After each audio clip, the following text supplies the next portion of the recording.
Kami akan bahasnya bersama pengamat terorisme dari Universitas Indonesia.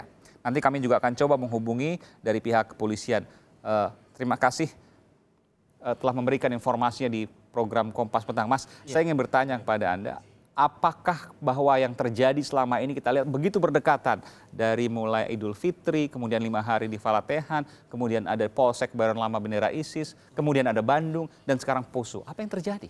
Ya, kalau kami melihat trend line atau timeline dari kejadian terorisme di Indonesia, ini bagian dari rentetan ketika basis-basis ISIS di Suriah, Mas Aiman, di Irak itu mulai terdesak habis-habisan ya. Mereka terdesak oleh pasukan koalisi dan juga pasukan Suriah, sehingga kemudian ISIS itu kembali ke fatwa lama, yakni fatwanya Syekh Muhammad Al-Adnani, serangan dilakukan di negara masing-masing, menggunakan senjata, menggunakan barang-barang yang bisa dimiliki oleh masing-masing anggota.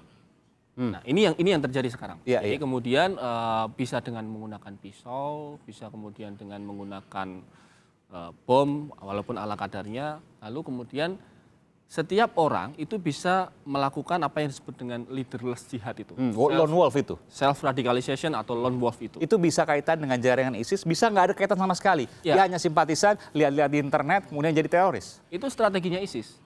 Bahkan itu strategi ISIS? Bagaimana bisa mengatakan itu? Itu franchising the terror, itu bagian... Franchising? Ya, franchise. Kalau kita tahu ada restoran franchise, itu franchising waralaba teror? Exactly. Jadi setiap orang, asal Anda setuju dengan ideologi ISIS, Anda berbaiat secara mandiri kepada Khilafah al-Baghdadi, Anda bisa disuplai dengan materi-materi. Sampai hari ini, bahkan 2 hari yang lalu, dengan handphone saja, kita bisa download materi di Telegram channel mereka, materi tentang membuat ranjau. Itu detail sekali, bahan-bahan yang harus disiapkan, kemudian bagaimana cara memasangnya. Ini dibuat dari Bahru Naim di Telegram channel mereka.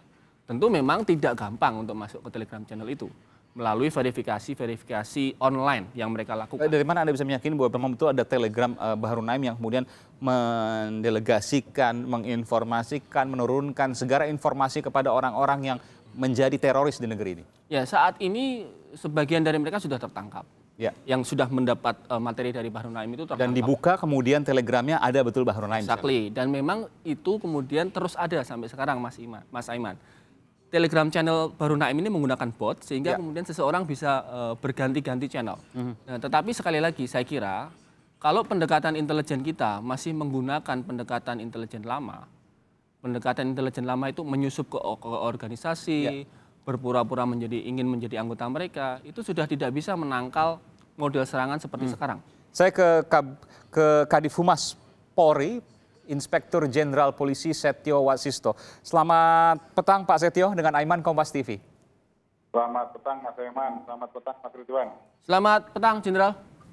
Pak Setio, saya ingin pertanyaan yang sama seperti saya tanyakan ke Mas Ridwan, bahwa ada teror yang kemudian dilakukan dalam waktu dekat meskipun dilakukan dengan skala yang kecil, lone wolf, jalan sendiri-sendiri. Apa yang terjadi sesungguhnya, Jenderal? Ya, mungkin Mas Ridwan tadi sudah menjelaskan cukup banyak ya. Saya juga pernah diskusi sama beliau juga. Ya.